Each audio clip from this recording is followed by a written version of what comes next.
Hey guys, it's Mini Cooper back with another GTA 5 tutorial, and in today's tutorial I'm going to be showing you guys how the actual Rockstar Editor itself works and the basics of using it.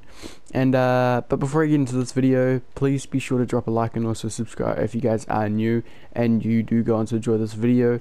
And then also leave a comment in the comment section below if you guys do have any troubles with this video, or if you don't understand anything.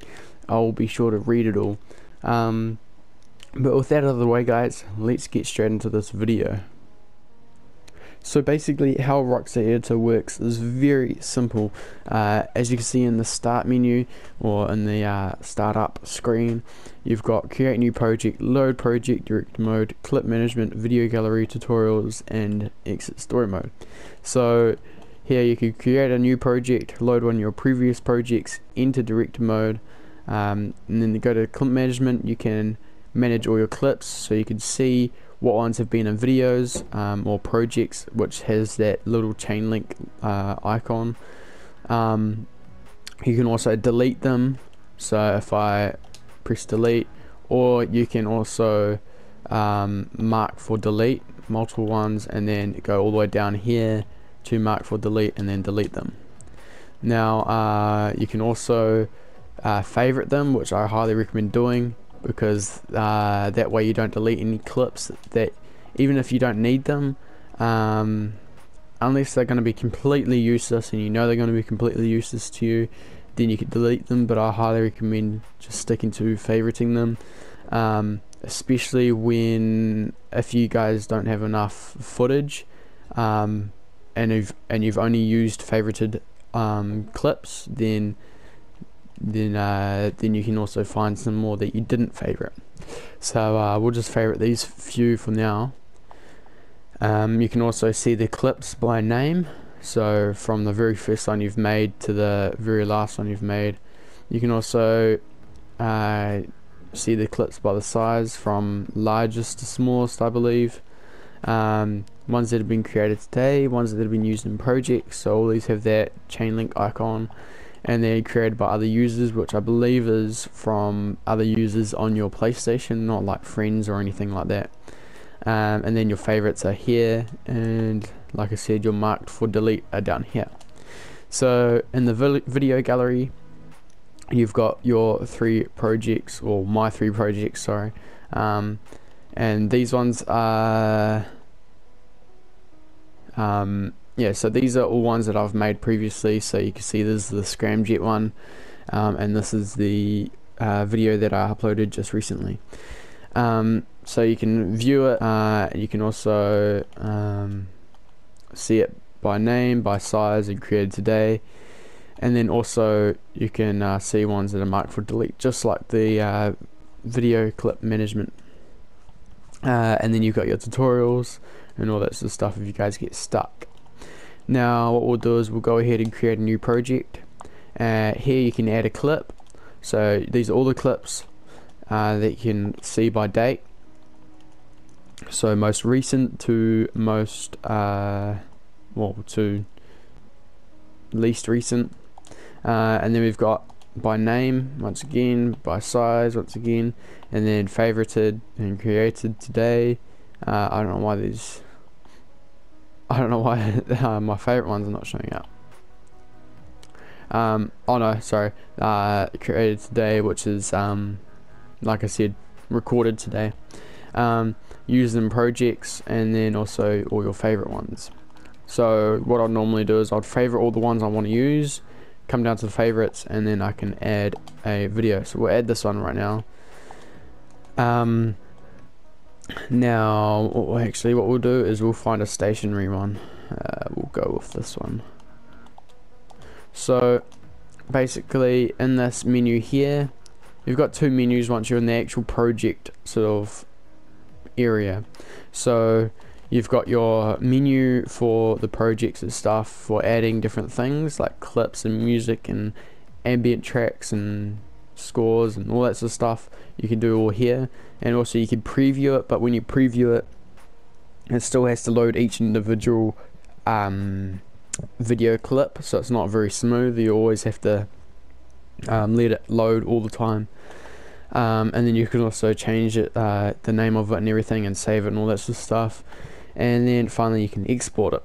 So now what we'll do is we will go ahead and go into the video, but before I do that, this is your timeline for your project.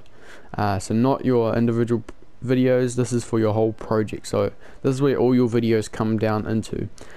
See, if I add an ambient track, let's just use a thunderstorm, we can add it here and it goes in the timeline down there. We can add a radio track and that goes down the one below.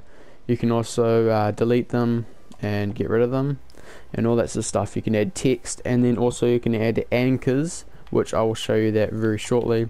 But what we'll do is we'll go ahead and jump into a video clip. Now when you go into a video clip, it does take a while for it to load, but after you've loaded it once, then it becomes quicker when you load into it the second time. So basically, once you first get into it, this is what you'll see. Down at the bottom you've got your timeline, then you've also got your sort of controls, so you can see what controls do what. And then up in the top left corner you've got your main menu for cameras and effects and all that sort of stuff. And then you've got your, in the top right corner you've got your time codes. And so how that all works is you've got the very first one is the time of the video, and then you've also got next to it is the end of the video, I believe. So it ends, yeah, so it ends there. Now the if you have a look in the dark grey bits, that's where it starts in the video, in the timeline of the project, and then next to it is where it ends in the or where the end of the whole entire project is. So if we go ahead and leave this one and jump into another one, so if we have a look at this one, you can now see the start one is of the video, so it's at 0, and it ends at 31 seconds, as you can see there. And then also you've got your the dark grey ones, which is where it starts in the timeline of the project and where it ends in the timeline of the project, or where the whole project ends. So that's that. Now if we quickly jump back into this one, so let's get into it with how the song menu works. So you've got your cameras, so you can change your different cameras. You've got your free camera, so you can edit it and you have it wherever you want, and you've got your all your different options for your camera. Then you've got your depth of field, so you can change all that sort of stuff, have a manual and play around with it. Then you've got your effects, so you can change all the different effects and stuff, change the intensity, saturation, all that sort of stuff. Then you've got your audio, so that's like crashes, explosions, people, all that sort of stuff is there.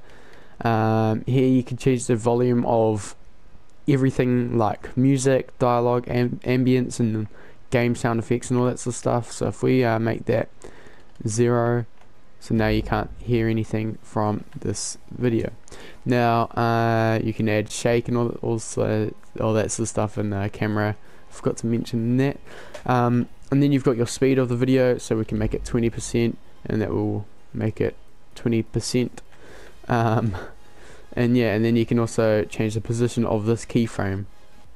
You can make this keyframe the thumbnail for the whole project, and then also this is like a transition thing, so you can add a fade in, and then on the end keyframe you can add a fade out.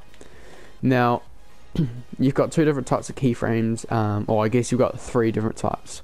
You've got your start keyframe, which is pretty much exact same as a normal keyframe, but the start keyframe has a transition down the bottom. Down here you've got an anchor down the bottom, and then the third one is the end keyframe, which is literally just the position of it, so that's kind of trimming it down. and then also send that as a thumbnail and the transition. Now we'll add an anchor, and basically you can have it on or you can have it exclusive, and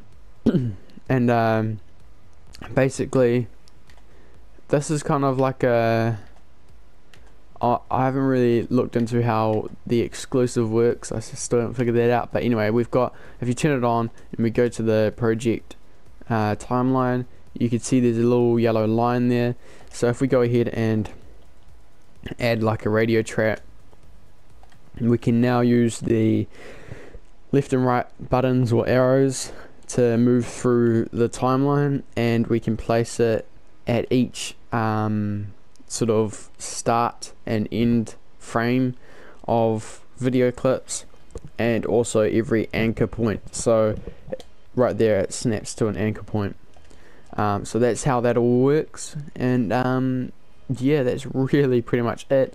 I will have a fully in-depth tutorial on how to use the camera angles and how to animate camera angles and all that sort of stuff, but for now this video was just to have a look at how the whole thing works and the whole general idea of everything. But yeah, in the following weeks I will get more in depth with everything else. So that comes to the end of my video, guys. If you guys do go on to enjoy this video, or you guys or if it helped you guys out, then please be sure to drop a like and also subscribe if you wanted to stay tuned for some more tutorials like this. And like I said before, leave a comment down in the comment section below. Let me know if you have any troubles with any of these tutorials. I'll be sure to read them all. And with that, I'll see you guys in my next video.